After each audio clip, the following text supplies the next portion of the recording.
quando se fala de consciência negra, você está falando de uma entidade de múltiplas faces, que é política, que é identitária, que é cultural, que é religiosa, que é humanitária.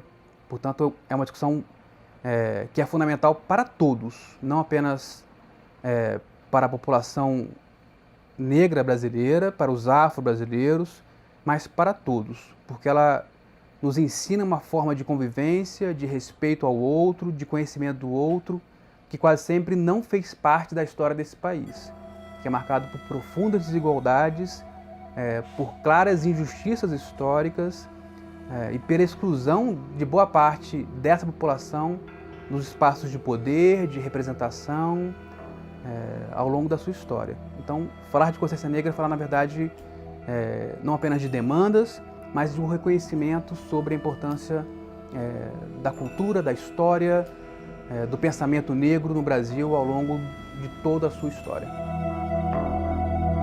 Ser negro no Brasil, eu acho que é uma constante...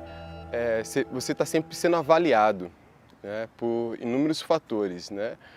Você é avaliado pelo seu comportamento, você é avaliado pela sua origem, de onde você nasceu, qual é o seu bairro, qual é a sua posição social. Você é avaliado se você tem um carro importado ou não, você é avaliado se você mora numa casa boa ou não, qual é a pessoa que você se relaciona. Então, essa constante avaliação criteriosa, ela é especificamente muito direcionado ao negro. É importante a gente rememorar, não é, lembrar desse fato, porque são 130 anos desde a época da abolição oficial da escravidão.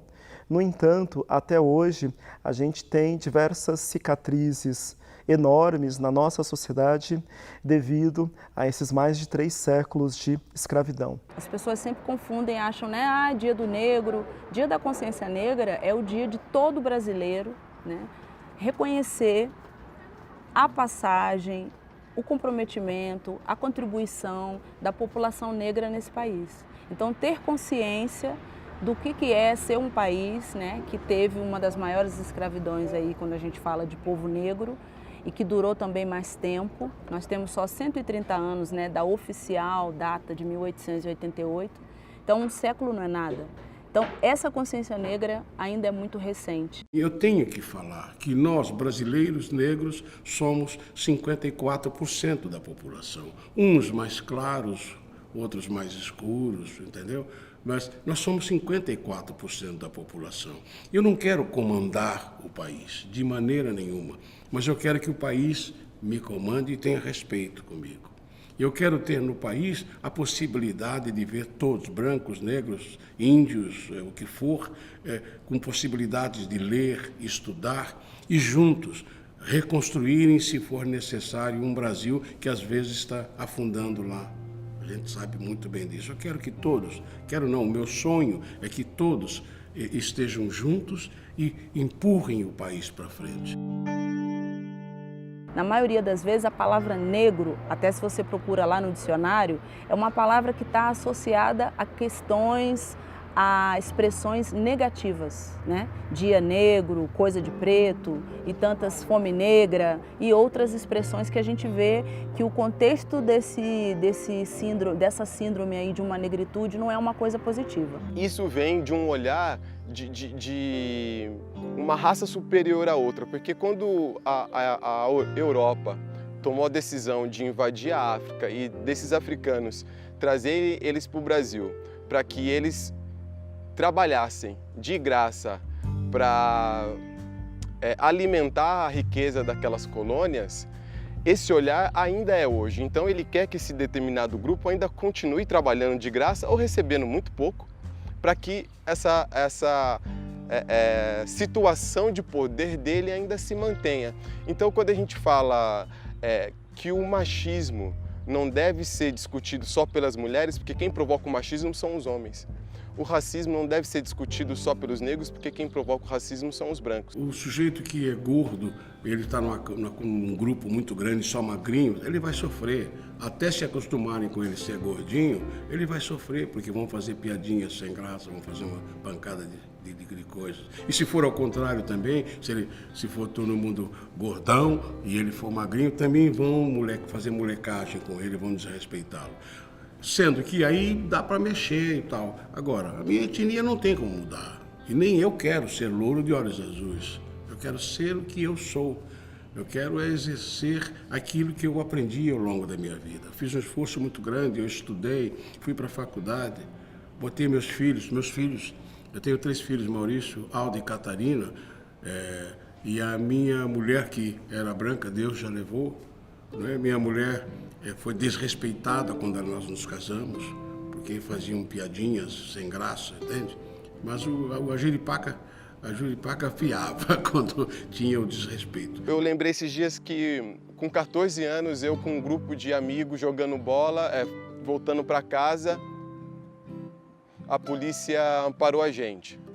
Aí a gente era um grupo de jovens, a gente não entendeu por quê, porque a gente estava em 4 garotos e uma bola. E aquela abordagem sempre assustadora, sempre nos ofendendo muito, como se a gente tivesse cometido algum tipo de crime. Aí aquilo se foi e a gente não entendeu o porquê que estava acontecendo. E semana passada isso aconteceu comigo, saindo do meu carro, indo no médico. Então, assim, a primeira vez foi com 14 e a última vez agora foi com 36.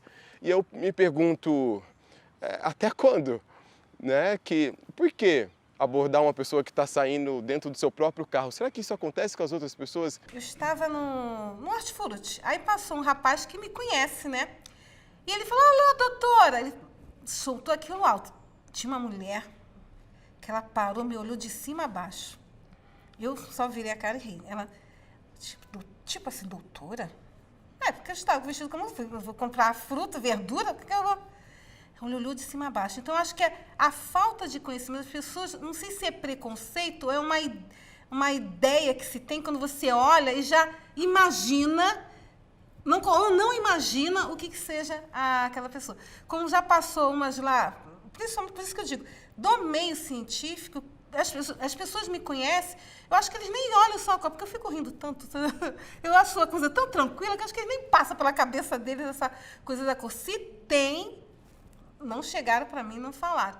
Mas é principalmente as pessoas que elas não conseguem visualizar que se tem algum outro cargo ou que se tem algum conhecimento. Mas é uma coisa já pré-estabelecida, que precisa ser assim, mudada, trabalhada. A gente tem vários aspectos aí da nossa cultura que é, sobretudo, uma cultura negra, né? Na alimentação, na geografia, na linguagem. Nós temos 22% do português que é quimbundo, originário, né? De uma das línguas nacionais de Angola, por exemplo. Então é muita coisa, né? Nós somos muito mais africanos do que pensamos. Menos europeus, com certeza. E eu fiquei muito marcado durante muito tempo por ter sido preso com 12 anos, como ladrão. Isso aí não se faz, cara. Isso não se faz. Então, para mim, uma criança branca, azul, roxa, amarela, não importa. A gente tem que ter carinho, afeto e tem que estar do lado, de frente para ele, falando com olho no olho e dizendo não é assim ou é assim. Que eu te aceito como um empregado, mas eu não te aceito como um dono. Isso é uma coisa que incomoda muito a gente, né? Porque a gente sabe que é o racismo que está direcionando aonde a gente deve chegar. As pessoas dizem o que nós queremos ser, não a gente que está falando, não, eu quero ser médico, eu quero ser empresário. Não, as pessoas falam, eu acho que você pode ser isso.